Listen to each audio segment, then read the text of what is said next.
آج ہم بات کریں گے قدیم مصر کی 5000 سالہ داستان کی، ایک ایسی تہذیب جس نے ہزاروں سال تک لفظ طاقت کی تعریف ہی بدل کر رکھ دی۔ لیکن سوال یہ ہے کہ آخر وہ کیا راز تھا جس نے اس تہذیب کو اتنی صدیوں تک دنیا پر راج کرنے دیا؟ لیکن اس کہانی کو سمجھنے کے لیے ہمیں اس کے انجام سے شروعات کرنی ہوگی، ایک ایسی حیران کن پیشین گوئی سے جو سچ ہونے سے صدیوں پہلے کی گئی تھی۔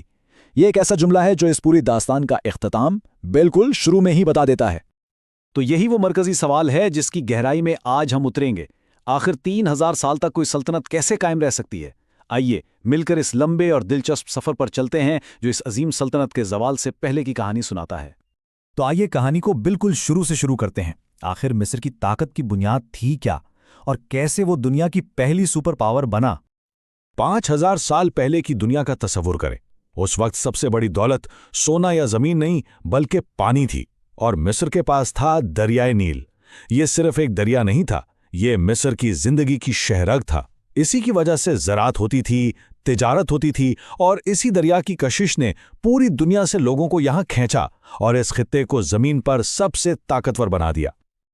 اور پھر تاریخ کے سٹیج پر انٹری ہوتی ہے بادشاہ نارمر کی۔ سوچیں، دریائے نیل کے کنارے بکھری ہوئی بستیاں۔ نارمر نے ان سب کو ایک جھنڈے تلے جمع کیا اور دنیا کی پہلی عظیم سلطنت کی بنیاد رکھی۔ یہ ایک ایسی بادشاہت تھی جو ہزاروں سال چلنے والی تھی، اور مزے کی بات یہ ہے کہ اس کا ثبوت ہمیں قدیم تختیوں پر لکھی تحریروں سے ملتا ہے۔ اب یہاں سے مصر کی کہانی ایک بالکل نیا اور سچ کہیں تو ایک ناقابل یقین موڑ لیتی ہے۔ یہ وہ دور تھا جب حکمرانوں نے خود کو بادشاہ سے خدا بنا لیا۔ 1000 سال تک بے مثال طاقت انجوائے کرنے کے بعد فرعونوں نے اعلان کیا کہ وہ اب صرف بادشاہ نہیں بلکہ زمین پر چلتے پھرتے خدا ہیں۔ اب یہ صرف طاقت کا دکھاوا نہیں تھا بلکہ ایک بہت گہری چال تھی۔ انہوں نے اپنی طاقت کو مذہب کا لبادہ پہنا دیا تاکہ کوئی ان کے خلاف آواز اٹھانے کا سوچ بھی نہ سکے۔ اور اسی خدائی کے دعوے کے ساتھ ایک نیا عقیدہ بھی سامنے آیا، وہ یہ کہ فرعون مرنے کے بعد بھی خدا تبھی رہ سکتا ہے جب اس کے جسم کو ہمیشہ کے لیے محفوظ کر لیا جائے۔ اور بس اسی ایک عقیدے نے فرعونوں کے درمیان ایک ایسی دوڑ شروع کر دی جس کی مثال تاریخ میں نہیں ملتی۔ تو لافانی ہونے کی اس دوڑ میں پہلا قدم تھا ممی بنانا، اور یہ کوئی معمولی عمل نہیں تھا۔ سب سے پہلے جسم سے سارا خون نکالا جاتا، پھر ایک ہک کے ذریعے ناک سے دماغ اور دل کو چھوڑ کر باقی سارے اعضاء نکال لیے جاتے۔ جسم کو 40 دن تک خاص نمک والے پانی میں رکھنے کے بعد اسے ریت سے بھر کر پٹیوں میں لپیٹ دیا جاتا تھا۔ یہ سب اس لیے تاکہ روح اگلے جہان کا سفر کر سکے۔ لیکن بات صرف جسم کو محفوظ کرنے کی نہیں تھی، اب ہر فرعون چاہتا تھا کہ اس کا مقبرہ، اس کا اگلا گھر سب سے شاندار ہو، اور یہیں سے شروع ہوئی احرام بنانے کی ایک ریس۔ ہر نیا فرعون اپنے سے پہلے والے سے بڑا اور بہتر احرام بنوانے کی کوشش کرتا، اور آخرکار فرعون خوفو نے گیزا کا وہ عظیم احرام بنوایا جو آج بھی دنیا کے لیے ایک عجوبہ ہے۔ ذرا اس کے سائز کا اندازہ لگائیے۔ گیزا کا عظیم احرام اتنا بڑا اور وزنی ہے کہ آج کی دنیا کی سب سے اونچی عمارت برج خلیفہ جیسی 12 عمارتوں کا وزن مل کر بھی اس کے برابر ہوگا۔ 12؟ تو ایک طرف ہے قدیم دنیا کا عجوبہ جو ہمیشہ کے لیے بنایا گیا تھا، اور دوسری طرف ہے جدید دنیا کا شاہکار۔ فرق یہ ہے کہ احرام کو بنانے میں ایک پوری قوم کی دولت اور کئی نسلوں کی محنت لگی تھی۔ یہ کسی ایک کارپوریشن کا پروجیکٹ نہیں تھا۔ لیکن کہتے ہیں نا، ہر عروج کو زوال ہے، اور یہیں سے اس عظیم سلطنت کی کہانی میں ایک نیا باب شروع ہوتا ہے جب اس کی بنیادیں اندرونی اور بیرونی چیلنجز کی وجہ سے ہلنے لگیں۔ فرعونوں کا خود کو خدا بنانے اور ہمیشہ زندہ رہنے کا یہ جنون بہت مہنگا پڑا۔ احرام بنانے پر ملک کا سارا خزانہ لٹ رہا تھا، اور نتیجہ یہ نکلا کہ معیشت تباہ ہونے لگی، اور یہی اس سلطنت کے زوال کی پہلی بڑی وجہ بنی۔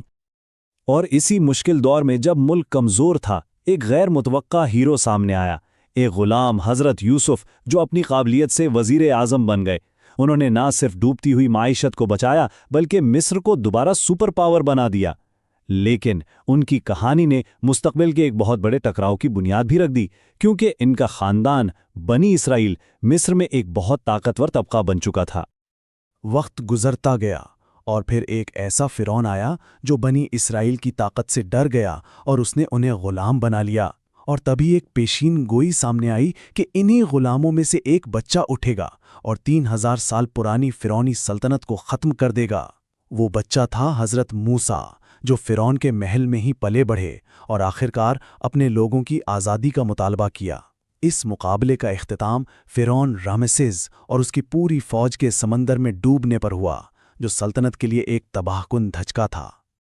حضرت موسیٰ اور فرعون کے اس ٹکراؤ کے بعد مصر کا کیا ہوا؟